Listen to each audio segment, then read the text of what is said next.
space the floor because of the way he attacked on a pick and roll. So it was good and a lot of fun for us. Gordon gets, I think, double-digit free throw attempts for the first time this 14. year.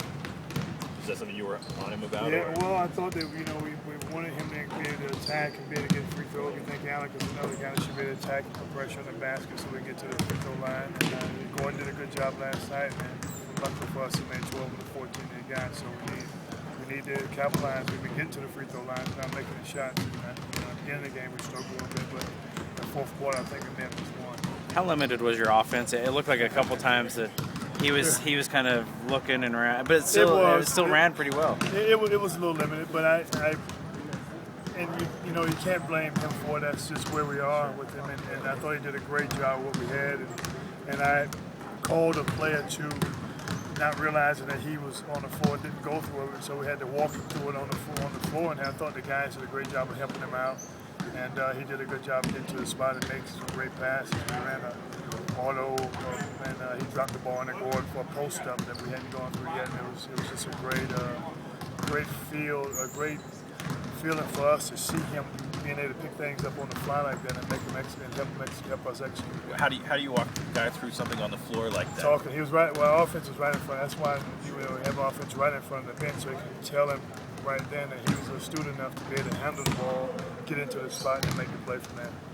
Marvin was your starting three last year. The way your team's constructed this year, he may be his role, bigger role maybe is kind of a shooting four. Absolutely. Like you did last night. Sure. Can you explain the advantages of having a guy like that? Well, he can space the floor. As you saw, we're closing the game out last night when you have a guy like Delonte driving to the basket, and it's one big in the middle.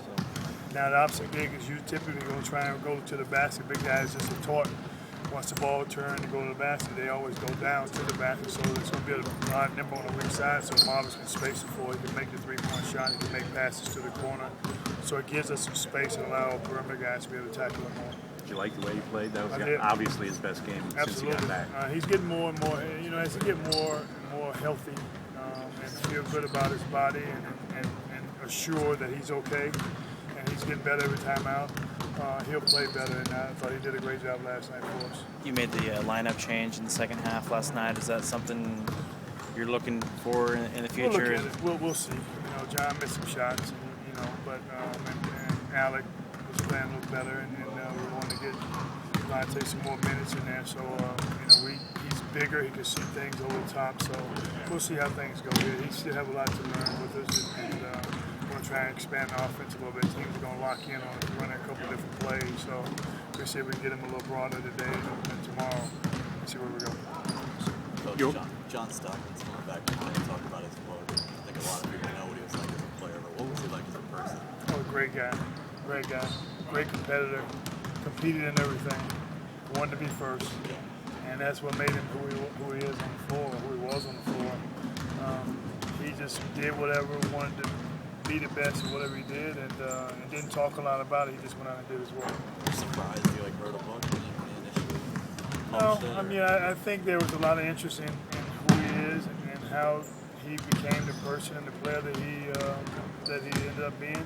So I'm not surprised. I think that it's not his personality to want that kind of exposure, but I think it's a great thing for him to do to share his life with the world. Have you read the book yet? I haven't had a chance to read it yet. You gonna write a book about your life? Yeah. I'm gonna write a book about the last 2 years. You got a whole book right in there. The good news is you got to win. The bad news is to get 2 in a row, you got to beat the Spurs. Beat the Spurs 4.